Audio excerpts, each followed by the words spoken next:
Welcome to On the Same Team.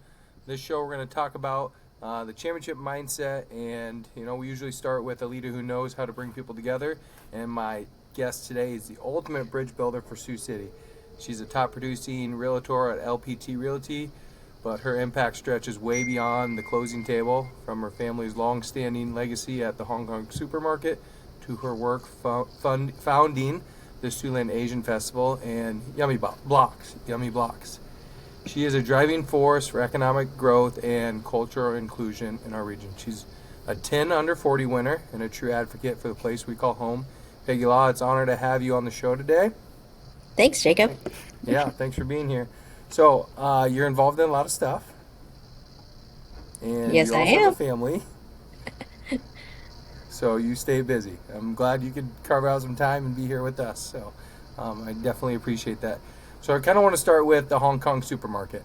hmm How long have you guys had it, and what was kind of the driving force for being a part of that?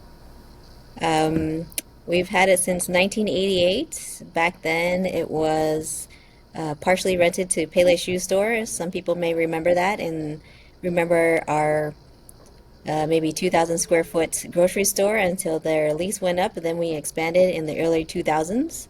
Parents started it while they were working at IBP at the time, now called Tyson.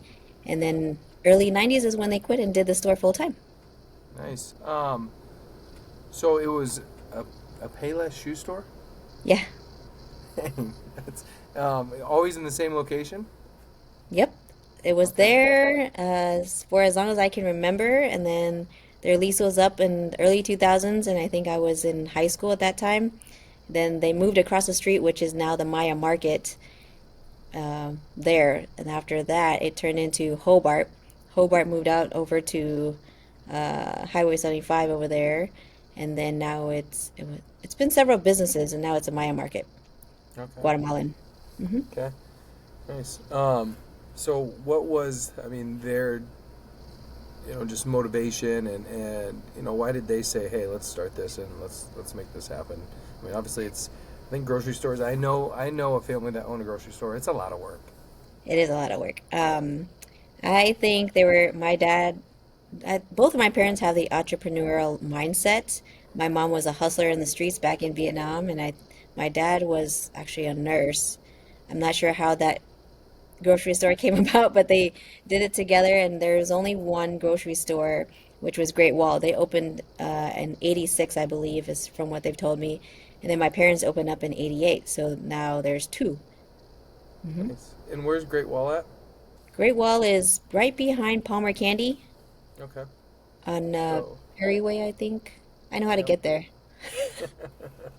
Yeah, I definitely, I mean, you guys are in a good location. I've been by it and seen it, a bunch of times. And I used to do business at Bernie's Lawn Care. He used Yeah. Toro, so I, drive down there a lot. Not that my Toro broke down a lot, but I just drove down there a lot. Maybe I was just chatting with him and wasting time. But they're good guys. Yeah, that's awesome. So they ran it for, let me get my math right, like 10 to 15 years before they went full time doing it. 88 to maybe 92, 4 years, Okay, five so years. not long. So No. it took off pretty good then. Wasn't too bad.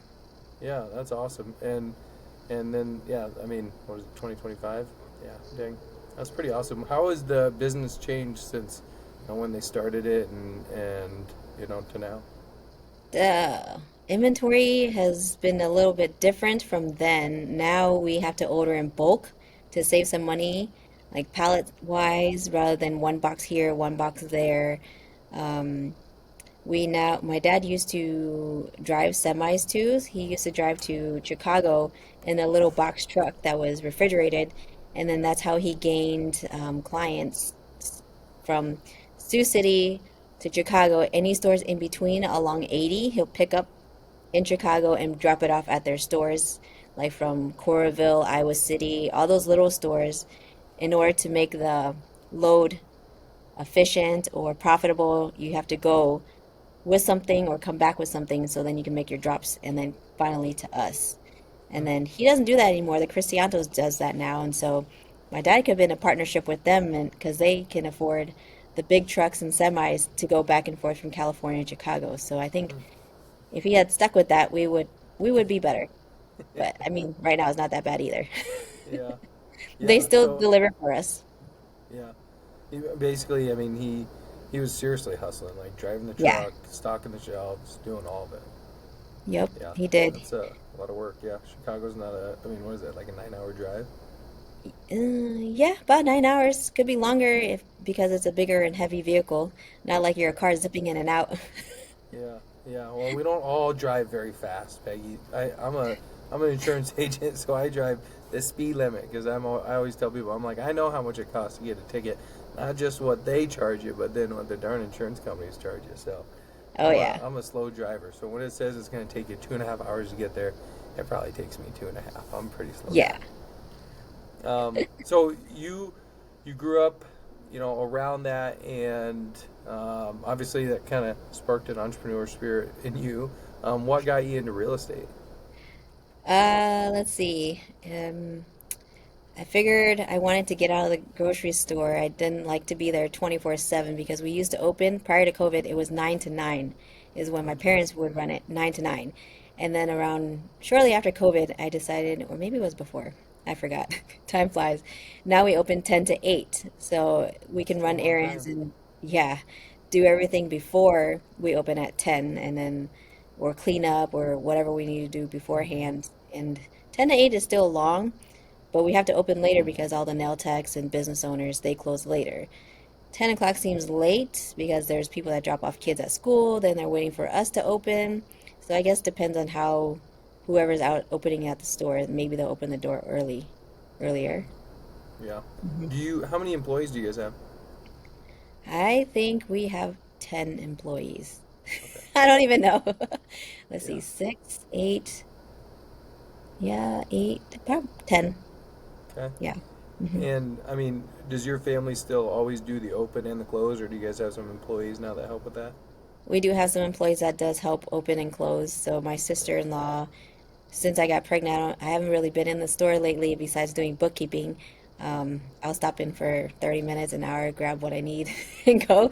And then she pretty much took over what I did from ordering inventory and doing all the daily stuff. So it's pretty nice. Then we have my aunt helping open or one of the employees open. Hmm. Nice. Cool. So you essentially got into real estate so you didn't have to work in the grocery store all the time. Yeah. I think How? I work just as hard. Yeah. I mean, that's what I always say. Like, I hear people like, I want to get into real estate, and it seems like I'm like, well, if you actually want to sell stuff, you really got to hustle, and you're gonna Yes. have to have your phone on you all the time, and constantly making conversations. So, I mean, yeah, I know the perception, right? Same thing as insurance agent. Everyone's like, man, I would love to be an insurance agent. You gotta just sit in your office all day, right? And I'm like, I mean, I think you can do that. That's not what I do, but same thing as real estate, right? Like you can sit in your office and do nothing, or you can hustle and actually sell houses, right? You can go out and have conversations. There's one guy who it's in his playbook. If it's not making me any money or producing any money, then I'm not going to whatever event it is because it's not producing money. Because you still need to network and Mm-hmm. talk to people to make money. It's not like people are coming to you unless it's a lender. People come to you or it's not the same. Yeah, yeah, and yeah. I mean, even I know like I see I see lenders at like more networking events.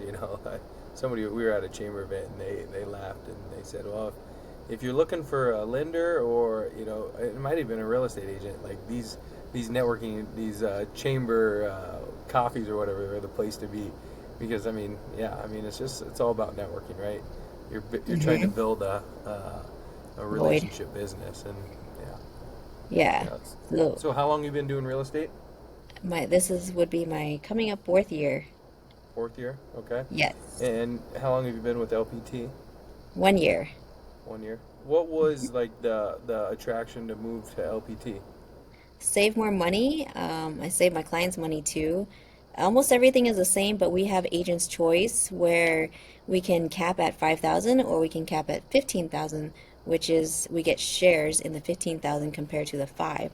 So it depends on like if you're a new agent, you can do the 5K cap, which is just 10 transactions. And then 500 is just the systems that we have. So basically you're paying 5,500 your first year, and after the 10 transaction, it's all 100%. So it's I did that. So this coming April will be my first full year. Then I'm going to switch over to the 15K. So then I can get some revenue share where I can, once LPT becomes live on the New York Stock Exchange, we get a percentage of that. Nice, nice. Yeah. So I mean, how how is that different from a more traditional real estate agency? They have different levels of what you're paying out on commission. And then they also have a transaction fee for your client, either as 250 or 195 or 175, depending which company or brokerage you're using. My last one, they went up to 250 for just doing paperwork. And then LPT, they only charge 195 to the client. So it saves them money there. And Hmm. then what's different is that all we're a cloud brokerage. You can learn everything that's online, and you don't have to be in an office setting like here. People are used to the office setting, and you can just work from home. You don't have to have a location. We are just four agents. We collaborated together and got the space instead of not. It's we get to socialize with other agents, and we can talk about a transaction or how to handle things. You don't have to, but we chose to. So yeah, the location that you guys have and where are you guys at? We are at 600 4th Street in Suite 112, first floor. Nice. And is it the Ho Chung building now? Is that right? Yeah. Is that Used what to it's be the called? Wells Fargo building, or what was it? Yeah. The Mira Center, and then now it's the Ho Chunk. Yep. So you're in the Ho Chung building. So you guys basically said, "Hey, we want to have a space, so we're all going to go in and rent this together." Yes. Yep. Okay. Nice.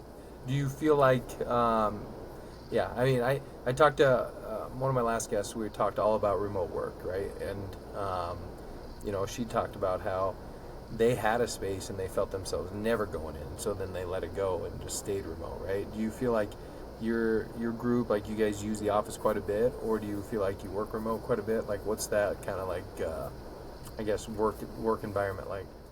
For me, it's half half. I can get away from my kids and get some work done. Yeah. And then we have another agent. She doesn't need the space, but she comes in so that we can uh, have some camaraderie. But she does everything online and from home. She has her own home office. And then another agent, she works from home or she commutes back and forth as well. So we use a space for meetings or whatever we need to. It's here, Hmm. it's convenient. It's like $1,500 a month, and we just split that four ways. So Yeah. it's not too much. Yeah. Yeah. It's worth it. I mean, Yeah, do you I think it's do worth you it. bring a lot of clients into the office space? I did last week. Yeah, Yeah. nice. Like, do you guys have a like and again, this is just me being naive on the industry, but like a closing coordinator or like how does that work in the industry? And like again, where is that? Where LPT does it this way? Do other brokerages do it a different way? It's your choice. You can have the TRN do your closing, you can have your lender do your closing, or closing Siouxland. It's totally up to you. You can choose whoever you want. It's up to the client, or you can suggest what you want and they can decide if they want. Hmm. We Nice. don't close. Yeah, you guys don't do any closings, yeah, and No, no we don't do any realtors do, closing, but right? we can translate. Sorry? Yeah, like no realtors really do the closing, right? You always have, yeah. No, we just make sure all the documents are in compliance and making sure we're dotting our I's and crossing our T's. That way we don't get in trouble later. Hmm. Where does, when you're trying to build out your real estate business, where do you like spend your most time, either networking or marketing and trying to, you know, create more opportunities for yourself? I get myself out there into events, so Asian Fest is one of them. The store really helps because I was there 24/7, so they recognize my Hmm. face, plus the billboards. And then I have, what is it called? TV ads, and those help get my face out. So the store is my number one location to find clients. And most of them Nice. are past friends or past customers or current customers, and they can reach out or ask my mom or whoever's in the store, "Where's Peggy?" Mm-hmm. Yeah. Yeah, that's awesome. I mean, yeah, I never really thought that, but that makes complete sense, right? Like you guys, Mhm. yeah, there's been a lot of families that have, I would say relied on your family for a long time and yeah, probably know you extremely well.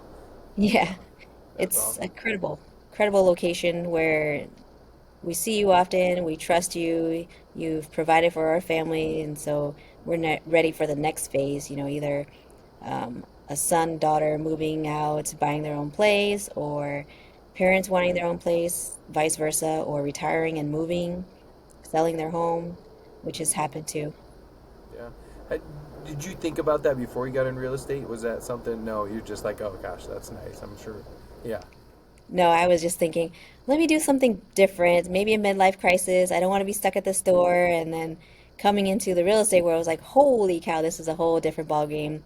There's way more paperwork to do, more compliance where you don't get in trouble.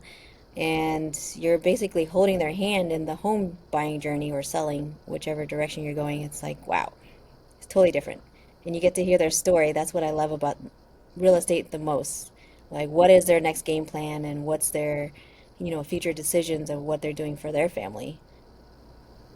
What does your customer base look like when is it mostly like first time home buyers, single home buyers, investors, multifamily, any commercial? Like what is kind of that your I guess customer base look like? Most of them are first-time home buyers. I like that. It's more fun for me because I get to hear Mm-hmm. the whole story. Most of them are first-time home buyers, or does my brother count as an investor? Yeah. He's one of them. I just had my first commercial listing last week, so Oh, nice. that's exciting. Let's see, what else? Yeah, What'd you list?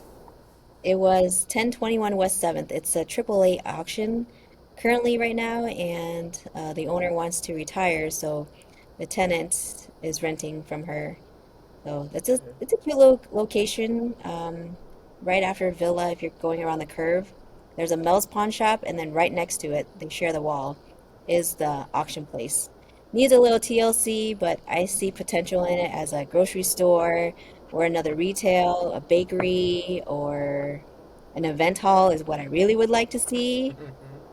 Whatever the next owner wants to do. Yeah. Yeah. Nice. That's pretty cool. So did you have to get another license to get into commercial, or is it all the same thing?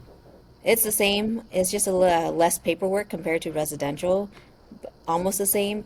I didn't have to do as many. I was like, oh, that's it. I didn't have to do too much disclosure or anything like that. Just ask questions of the owner. And then it was for LPT, you can do commercial and residential, which is great. There is a few more like hours, credentials to do, and it's some other brokerages they allow you to do both, and then there's one that doesn't allow you to do both. And I couldn't go with that one, even though they have really good training. I know too many people to just pick one. Yeah. Yeah. So that was a no for me. Yeah. That makes sense. I mean, um, yeah, it's interesting that commercial is less paperwork. Be like running Yeah. that way, right? It takes a little bit longer, they say, for commercial compared to residential because not everyone is looking for a building, or not everyone is looking for an investment property. Commercials locations is different. It's a different Mm-hmm. beast, which I Yeah. understand. Do you see yourself ever doing any leasing? Yeah, we have a rental property, so it's the same thing. Yeah. Yeah. I Yeah. know. I just hear of like, I look at real estate's probably my first passion, honestly. But I'm on like LoopNet and just looking at, I don't know. I look at it all. I just like to, Look, shop and browse, and look, yeah, what's wrong with window shopping? Yeah, I mean, some people probably do it with clothes. I do it with real estate. I'm like, I just like to know where the market's at and see what's Mhm. moving. Um, but yeah, I mean, I see a lot of leases and square footage and just yeah, and I don't really understand that side of it, right? Because I've never leased a space and I don't really know what a triple net is and that stuff. But yeah, I understand. Like obviously, there's some real estate agents that's a huge part of their business is they're what I would call a leasing agent. I guess I don't know what the actual term is, but yeah, just yeah, curious if that's something that interests you, and you're like, yeah, I mean, it's a pretty lucrative side, and I'm looking at it, or where you're at with that. Yeah, it's not that much of a difference. You're not going and driving all over the place compared to a residential property. Commercial property, it's usually, 8 to 5. It's not like Yeah, whenever it is that a home buyer wants. It's scheduled, yeah, not as crazy. yeah, yeah, yeah. That would kind of be nice, right? Sometimes. Yeah. We have one person in here. She wants to get away from residential and do more commercial, which she's good at both. Yeah, I yeah, get to ask and a lot of questions. yeah. I mean, I'm assuming it's similar thing, right? Network with as Hmm. many business owners, and connect with as many lenders, and just understand who's moving in and out of the market. Um, Yeah. Just like investment property owners, there's a lot that are dumping their portfolio, and so that's a good way to get in connection with them because they could have 5 to 10 homes to sell. yeah, yeah. I've sold one house in my life, and I always say like I didn't really like that experience very much. So I don't really like It selling can be homes. hard. Yeah, yeah. I'm gonna stay in mine, and hopefully my kids can sell it someday, maybe, or maybe Yeah, they'll just move in and take over. yeah, why not? Yeah, Save some yeah, taxes there. yeah, yeah. They can inherit it. Oh, that's awesome. So some of the other things you're involved in, Yummy Blocks. What is that? Yummy Blocks. That started because we used to travel back and forth for my husband's ex-wife and stepdaughters or half-daughters. And we would go from here to California, or he used to travel for work, and we always stop at food trucks. And we didn't have one here, so we decided, well, that we had the empty lot. The empty lot was a two-story brick building that was condemned, and now it was leveled. Then we decided, why don't we turn that into something? And at that time, we had Lapa Lapa. They parked at our parking lot, and all their customers were taking over our parking spaces. So that's how Yummy Blocks came about, and they are a long-term tenant that's been around since we've been there. What, 4 years this year? And this past year or last year, we added the pergolas for some shade and picnic tables for customers to sit and eat. At that Hmm. time, we didn't have the funds yet, and then it came about this past year. So that's how one of the ways it came about. We originally wanted 3 shipping containers on there to have ghost kitchens. So those are the ones that want to decide, hey, I want to start something, but I don't know what to do. We wanted to have stationary 3 shipping containers there and have someone figure out if they want to do the food truck life. They don't have to have brick and mortar. There's 3 spots right there. People can come and dine and eat or whatever. But city didn't adopt the shipping container idea yet, and we needed that structurally engineered, stamped, structurally, what's the word? Yeah, Something stamped by the engineers for that to happen. And we're like, well, never mind. Let's not go that route. We can just have the food trucks come. yeah, yeah. So, like, you have one that's there all day. I mean, basically every day. Almost every day. Libby's, she's our second long-term tenant, and they are usually there Wednesday to Sunday. And then Lapa Lapa, they used to be open Tuesday to Sunday, and now they scaled down. This coming food truck season, they're just going to do Friday, Saturday, and Sunday. So 3 days. And then, like, I mean, do you get occasional other ones that stop in, or those are? We had, there's some that do stop in randomly for a day. That's fine too. We just ask for $50, just pays for your electric, and you can use a porta-john, you can use a toilet. We have one there that they come clean weekly. What is it, a porta-john? So it's pretty convenient if they want to stop one day. I mean, if you're using your generator, you still have to fill that tank up too. It's the same thing. That's why we charge $50. It's not much, but it's Mm-hmm. a location if they want to go and set up. Just pull it in your trailer and plug it in. Nice, nice. That's pretty cool. I've never been there, but now that I know about it, I'm gonna. I mean, it sounds cool. I mean, I like the food truck deal. Like well, I just ate at, trying to think what it is, Taco Madre, Oh you know, yeah. and they're in a gas station here, and I just heard they're moving. I was like, gosh, I wonder where they're going. I'm gonna have to, yeah. Ooh, I Figure that wonder where out. they're moving. They started as a food truck. Did you know that? Yeah, yeah, and that's why I'm like I like food trucks. I'm like I wouldn't say I'm a food junkie, but like I like going to food trucks. I think they're fun. I like trying new stuff. I think that's like that personality works with food trucks, right? Like you can go to a food truck deal and you can see five different places to eat and try one. So I'm that type of eater. I like to try whatever's out there. Yeah, there's always a bunch at Lowe's now. They're about to start up.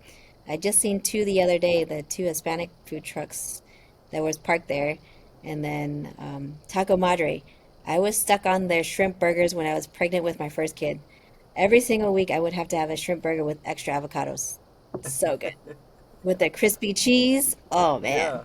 yeah, they do a good job with that. I like that. I Hmm. always get my wife got me on these surf and turf burritos. Oh So yeah. yeah, I love the shrimp. I mean, yeah, they're good and yeah, I mean, pretty much anything in a tortilla I'll eat, but that thing is my go-to now. So yeah, that's good. Yeah. I'll You'll be have to try sad the when they shrimp. leave.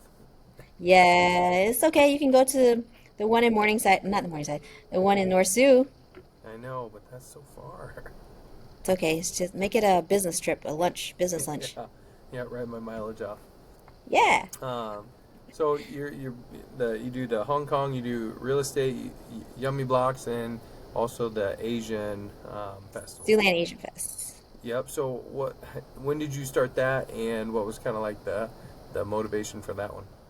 That was this year will be our 14th year, and it started because in college, in when I used to attend AIB, and Celebration is what it was called in Des Moines, and I forgot what year it is now, but they do it every Memorial Weekend, and I figured out why.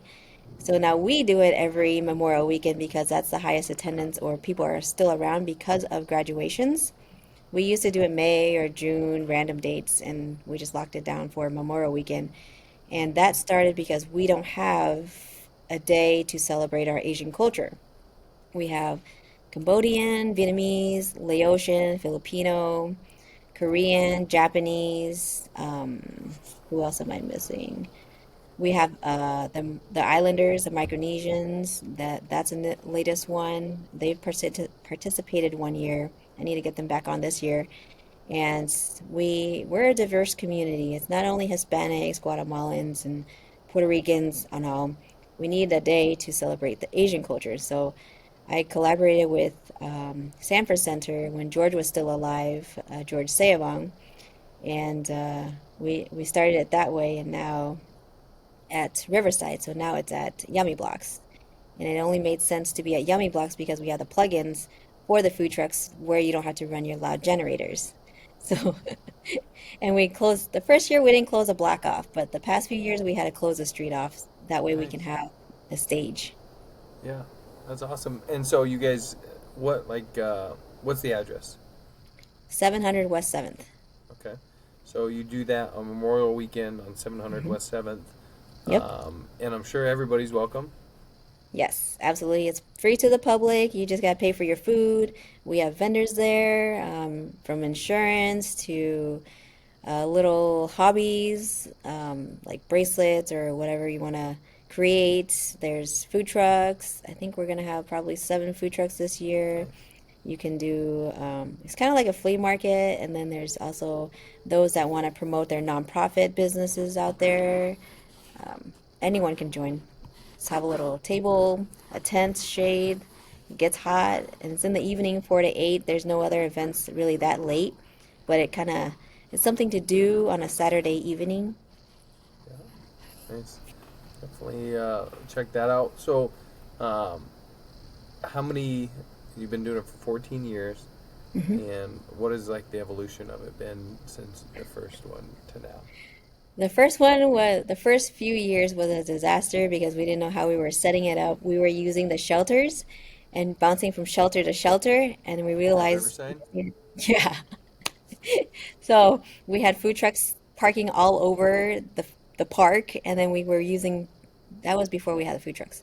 We were bouncing from one shelter had all the food, the next shelter had the entertainment, and then we decided we need to get it closer because some people are not able to walk that far because it's far in different locations at Riverside.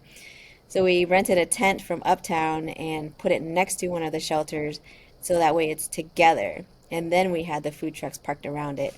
But when we had the food trucks, they had their loud generators, and not everyone had the quiet generators. Yeah, makes a big difference. Yeah. So now it's pretty productive now. Yeah, yeah.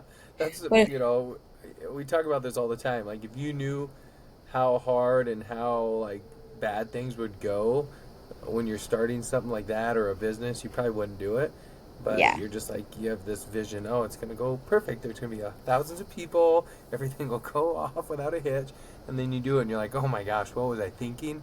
But Yeah. at least you started right, and Yep. you figured out what would go wrong, and you said, all right, well, let's not make that mistake next year, right? Or, and then the next year you typically screw something else up, and you figure that out, and like, to me, that's just, yeah. I mean, I've started a few businesses, and I'm just like to the point where I realize, like, it's not the fact that you can solve all the problems before that. It's it's like success is, can you solve them as they come, right? and Yeah. and like be driven and like have the passion to just say like, all right, I'm gonna take this in. That sucks that happened, and I'm gonna make sure it doesn't happen again. Yeah. That's Especially when you can't predict the weather. Yeah, I mean, anytime you're doing an outdoor event, that's a huge issue, right? Yeah, we don't even have a rain date. We just go on. There was one time in Riverside it rained and there's mud everywhere. It's just everyone was huddled under one shelter. Yeah. Never again. I mean, I've been to some outdoor weddings, and it's like, yeah, it is what it is. Yeah, It's you the just go risk you on. take, right? Yeah. You just go on. What was the word I'm looking for? Efficient instead of productive. It's more efficient now than it was 10 years ago, Yeah. first year. Yeah. Yeah. And Like yeah, you with probably the have a pretty good process down now. Yeah, we do. The food trucks, they can take care of the food. We don't have to worry about that because that's a separate license. You have to do a 1 day food permit. The food trucks are already passing code with their food trucks anyway. We don't have to worry about that. And then if you're a standalone truck or stand, you still have to apply for a 1 day food truck or food vending. Yeah, Hmm. it's a whole. I have all those apps ready whenever someone wants to set it up. That way they can just go to it. They don't have to ask questions like, "Well, who do I talk to? How do I do Yeah. this?" I'm like, "Here's the application from the Sioux City Health Department or Siouxland District Health Department." That way they can go and ask them the questions, and they'll have to ask me the questions and how to set up. But Would there's you say like there's ways around it. the food vendors are your largest, like the most, and like that's the vendors typically like you'll get volume for? Yeah, the food is what brings people to the That's event. what If I you don't look have at. food, no one's coming. Yeah, yeah. I mean, that sounds awesome. Like, I would love to. I'm the type of person I'd love to go and just try everything. Right? Like, that Yeah, sounds super fun to me. Yeah. it Do is you a get lot of anybody fun. from out of Come. town? We usually have all the way up from, I don't know, everyone brings someone different Yeah. from somewhere. Someone comes from somewhere. Like it helps when it's graduation weekend. It's a Mm-hmm. long weekend. People come visit and hang out with their family. They can come there. I didn't really ask. I know the furthest one we'll have for sure is Sioux Falls because the Fabulous 50 will be playing on stage. I forget what they were called a few years ago. And they were a band that came down to. The guy's a doctor and he has a band and they come down and play. Nice. That's cool. So you got Mhm. live music? Yes, we'll have live music. Cool. Have partially sponsored by Hard Rock. Oh, nice. So Yeah, yeah, who handles getting the sponsors? Is that you too? mostly me. Yeah. Yeah. There's a group of us, four of us. We're meeting this Friday to go get sponsors. Nice. Nice. Yeah. Anyone's And welcome. yeah. Um, so obviously you do a lot of things, and all those things make Siouxland a better place. So huge shout out to you for doing all that and helping this community. Like why do you like feel like like why are you so passionate about doing all that stuff? And I mean that's a tough question, but like what drives you to continue to be a part of the Asian festival, the Siouxland Asian Festival, and Yummy Blocks and all that stuff. Well, I'm on Facebook a lot, prospecting, I guess. People always say there's nothing to do here, or what can we do here? What is there to do? So we created a 712 night market, and Lapa Lapa handles that. So that Saturday evenings, once a month in the summer, you can come out there and hang out or do whatever. Come eat, come to the vendors, and it's a way to give small businesses a chance to get themselves out there by being at events too. And to me, it's a way to give back to the community. It's not like we're charging an arm and a leg, $50 a spot just to Hmm. be a part of it. It's not, I don't ask anything crazy. Um, and then the food trucks, they only pay 350 for half a month. Not, it's, they don't have to be there full time. And I don't know, it's something for the community to do when they're complaining. So if you're always complaining, why don't be the source to resolve something? And that's one way of creating yummy blocks. That way everyone can have a chance to be a part of the community and start a small business if they're trying to raise money for a dance team or getting your kids or daughter, son to the next event. There's one, my friend creates, her daughter creates bracelets or charms, keychains, something like that. And then another family, they do 3D printing, and that's for whatever they want to, have a second hustle or whatever, their only hustle to make extra money. It's a space for them to do more. If yeah, I mean, obviously you've started a lot of things. So, what would your advice be for somebody that's like, I'm thinking about doing this, but they haven't done it yet? Just do it. Learn along the way. You'll figure it out. You'll find something else that's sufficient. If it doesn't work, go try something else. Yeah, I mean, you gotta take that first step. But that's generally the hardest part, right? And then you Hmm. get so deep, you're like, "Ah, I'm gonna have to figure this out. There's no quitting now, right?" Nope, you got to keep going. If you don't try, you'll never know. What if it does work out? What if it does? What if it hits? What if you make a ton of money? Or at least you tried, and if you didn't try, you're just gonna talk yourself off the ledge and not even do it at all. What if it does succeed? You know, Have why you not? had any? Have you had any of these adventures that you're like, "Oh, that one didn't work out"? I had, I had so I bought my house and finally got out of my mom's house at the age of 30. And I only bought that house because there was a Sprouts business that came on my lap, and the girl wanted to retire and go to college. So her family had already had a Sprouts business in Sioux Falls. So I needed a garage that I was able to insulate and then grow the bean sprouts and alfalfa sprouts from there. And that's how I got my own house and created my own business. Well, not really my own business, but it was sold to me for $5,000. And then within 10 years, I paid off my house and did a Nice. lot.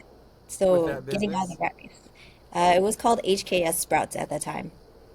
And I grew sprouts I still continue the sprouts in Sioux Falls that supplied all the Hy-Vees there and some of the Asian stores and grocery stores up there with restaurants. And then I was able to do it here for our store. And we went through 30 pounds, 300 pounds of bean sprouts a week at our store. Oh, dang.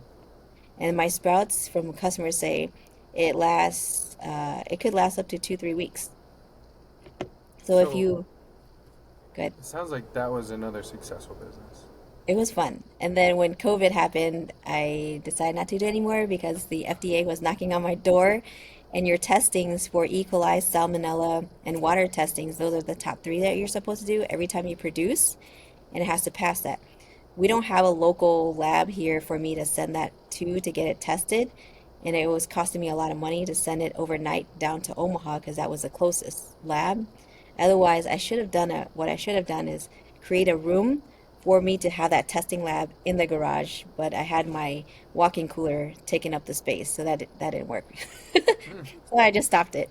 I was So creating, go ahead. yeah, so that one closed. That business closed. It sounds like it was successful until like yeah, you're like, all right, this doesn't Expenses make were any too sense high. anymore. But yeah, Yeah, expenses were high. I was able to get away with it for a little bit until they were asking me for more questions.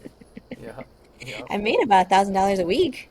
Nice. That's It awesome. was now it's like I want to do it sometimes, but I can make more than that now. It's like, nah, maybe not, but I can if I wanted to.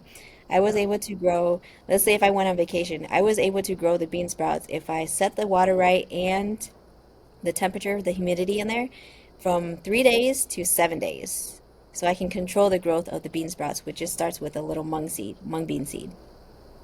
It was pretty I awesome. I seen I seen a Sprouts or maybe two Sprouts companies on Shark Tank.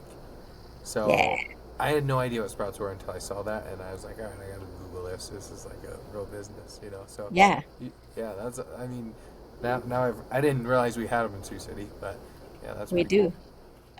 I used to supply it for all the Hy-Vee here, and they came in the little 8 ounce packages. Either there was a plastic one with 8 ounce with the yellow label, and then the alfalfa was a little four ounce pint in a plastic container with a green label on top of it. I still have some pictures I share every now and then on Facebook. That's But pretty cool. That's it was awesome. pretty fun. Yeah, my girl So sprout might grow up. yeah, what? Yeah, I mean, obviously, you are. You said your parents have the entrepreneur spirit. Obviously, you have it, um, and you've done a lot of things, right? You've started a lot of businesses, and you've hustled a lot. What are some of the keys to your success? Like, what is like one daily habit that you say, like, oh, this is an important part of why, I'm successful in the things that I do. Talk to someone talk to someone that's more successful than you. That way they have that positive mindset instead of the friends that have not done anything, they have the negative mindset. There's two different mindsets that you want to talk to, and you would rather go towards the positive side because they'll push you to test how far you'll go with that business idea. And then you have the friends that are like, no, no, it's not going to work. You want to stay away from them. You want Yeah. someone to say, let's go try it. Yeah, yeah, 100%. I agree with that. Um, do you have a book that you would recommend to people? One book where you're like, oh, this book was probably the most impactful for me. There's a book recently by Mel Robbins. I think it was the 3 second rule. I forgot the title. And you count down three, two, one, and you talk yourself to go doing it instead of talking yourself out of it. I forgot what the book was called. It's a yellow book by Mel Robbins. I think it's like a 3 second rule or something. I'm sure I could look it up. Yeah, I mean, I've never written a Mel Robbins book in my life, but I've had a couple people tell me, yeah, good stuff. So, Yeah, she's pretty good. It's like, should I go do this? Do I want to go do this? And then you're telling yourself the negative things you don't want to do something, and then you just count backwards, and then you just go do it. It's yeah, like going I to the see gym. one Like, here called the 5 second rule, so that must oh be yeah, it. 5 second rule. That's a 3 second rule. That one, 5 second rule. Yes, that was quick. All right, I will. Yeah, I'll put that in the notes and maybe a good one for somebody to pick up and check out. Podcast Last works. question. Last question. If you didn't have any real estate responsibilities, or you didn't have to be at the supermarket, or if it wasn't the Siouxland Asian Festival weekend, or if you weren't helping out at Yummy Blocks, what would you be doing if you had a day of no responsibility? I would probably be volunteering my time somewhere that needs help. I don't know Nice. which. I'll probably be volunteering somewhere, either the Where? Siouxland Habitat or when we had the March of Dimes. That was fun. Any kind of nonprofit, that would be where I go. Or sleep in Heavenly, build a bed for someone, Nice. for the kids not to sleep on the floor. Yeah. Are you on any of those boards or groups or anything like that? Yeah, I'm actually on the Siouxland Public Media Board. I'm also on the Innovative Market Board. It's basically three entities into one, and they are creating a space where it's over downtown behind us, and the main floor is going to be the kitchen commissaries. So basically, what I wanted to do with the shipping containers, it's going to be on the main floor. The second and third floor will be for any businesses or or Briarcliff, Morningside, where they can rent a space and have their students go there or have classes there. And then hopefully supposedly moving Siouxland Public Media down there too. Nice. That way What it's is in Siouxland? Siouxland Public What's Media. Yeah? What does that do? They're K-Wit. They're on the radio if you listen to Okay. 90.1. Yep. Um, it's the cheapest advertisement you could use. It's about $100 a month. Really cheap to get your name out there. I use it. What else? We did a cooking show, kind of a cooking class with Adrian. He's one of the owners of Council Oak, and I did it. Who else did I do it with? With in the Wit kitchen in their little classroom at Wit. It was pretty fun because Adrian Coble, he's a foodie, Sioux City foodie. I don't think he's doing anything lately since they just had a kid. And it was a good collaboration of all the with a few of the Siouxland Public members, Siouxland Public Media members, and they were able to participate, make some fresh egg rolls, and then they were able to take some home for their family too, or for themselves. It was fun. Nice. Love that. Yeah, hands-on Awesome. things. Yeah. Well, yeah, I've seen some things on the innovation. What's it called officially again? Innovative Market, Okay. Innovation Center. What do you want to see there? I don't know. I haven't thought about it. That's a tough question, really. Um, I mean, I love, and I guess for me, it's more like a mindset, right? Like, I love like collaboration spaces. I've worked in one in Des Moines, and then I was just at one in Chicago. Um, like when you say something like that in a space like that, that's what I think of. But I also Yeah. think to myself, like, I'll probably never use that. I already have an office in Sioux City. I love going to those places in Des Moines and Chicago. And I'm sure, people outside of Sioux City or, like the one in Des Moines was a lot of people that worked at home, were like using this collaborative space. And actually, one of my customers, hit me up while I was there. He's like, "Hey, are you blah, blah, blah?" And I'm like, "Yeah." And because we have customers in Des Moines. And so we started chatting. He's like, "Yeah." And I asked him about it. He said he rents like he pays a monthly fee and he can come there when he ever wants, right? And Yeah. and him and his wife own a business and they both work from home. So he's like, it's just a great spot for me to come and network and be out of the house and yeah. So I mean, I think that would be awesome, but yeah, I mean, I don't know. I have my own office, so I hate saying that because I wouldn't support it. So I don't want to be like, well, this was your idea. And I'm like, well, I know, but I Yeah, already have my office. you could do that too, or just having another space to meet clients or whoever, just be a spot just to go Yeah, to, kind of like we do here. We have a space, you can come here, use it. Yeah, just another space for the community to come to. yeah. Plus, there'll be I food mean, there. yeah, I mean, I love that idea, right? Like, and yeah, I mean, I think any of those, and we're just getting to where so many people do work at home. I think those collaborative workspaces are important, and I think that stuff is growing in value. But yeah, I just I won't be there. I'm sorry. Gotta come to the office, but I'm like an office junkie. I like being here, so um, yeah, that's my story. But well, thank you. Where are some places people can find you? Facebook, LinkedIn, Instagram, TikTok. What are you on? What are you posting on? No Ugh. TikTok. No TikTok. I only have Facebook and Instagram, but Facebook shares to Instagram, so either or. I'm on there, or you can find me around town, the store, or call me, whichever way you want to get a hold of me. Yep. So is it just like your personal account, or do you have Yeah. like a realtor account? No, and then do you have like accounts for the Siouxland Asian Festival and Yummy Blocks, or is it all just like, hey, connect with Peggy on Facebook and you'll see all that?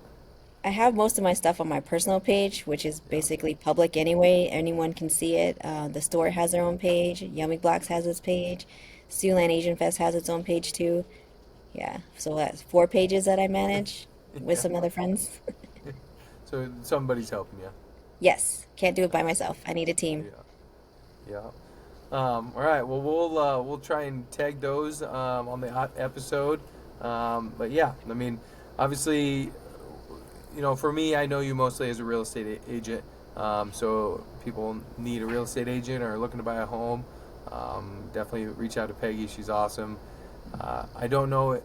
I don't know any other agent I know that is got more of that positive energy than you, Peggy. So when you say like surround yourself with people with positive energy, I would say people need to surround themselves with more Peggies because you are awesome at that, and yeah, love that about you. So thank you again for jumping on here. I appreciate your time, and have a great Wednesday. Hopefully the snow goes away.